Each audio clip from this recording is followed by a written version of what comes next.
Hello, traders. FX Pip Collector here. Today is Wednesday, May 29th, and I'm going to be analyzing the euro yen, starting on the monthly, working my way down to the 1 hour time frame for the full top-down analysis.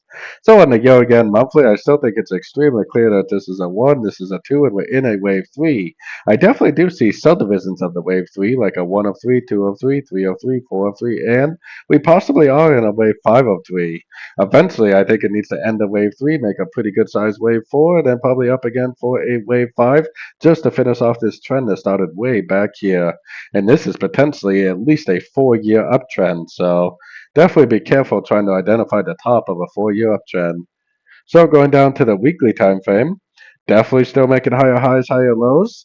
I mean, this was a very impulsive move down, but it didn't break structure. It didn't really make an engulfing move, and it definitely is still going up. No lower highs, no break of structure tells me that the trend is still up, and we should still be looking for longs on shorter time frames. Heading down to the daily time frame is where I got my Fibonacci retracement on here, and I left it on here just because I need to show you that it is closing above the 78%. Normally, when price closes above the 78%, it will continue up and it will most likely make a new high, probably all the way up to at least the 173 area at the next Fibonacci extension level. So keeping all that in mind, let's take it down to the 4-hour time frame. On the 4-hour time frame, I'm definitely still looking for longs, especially with the fact that the daily is closing above the 78%.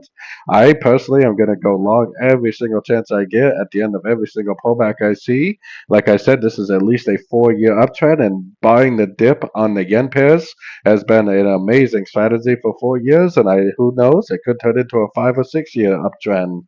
So definitely continuing to trade with the trend because the trend is our friend. So taking it down to the 1 hour time frame.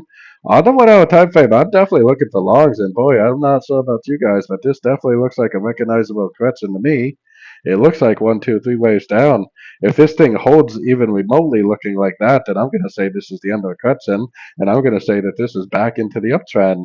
Like I said, buying the dip on the yen pairs has been an amazing strategy for years now, and there's really nothing telling us that this is still not going to be an amazing strategy.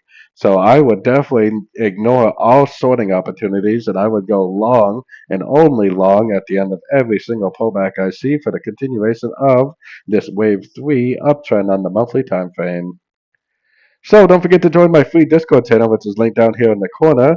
And if interested, definitely make sure you check out my membership program at my website, fxpipcollector.com. As always, thank you and happy trading.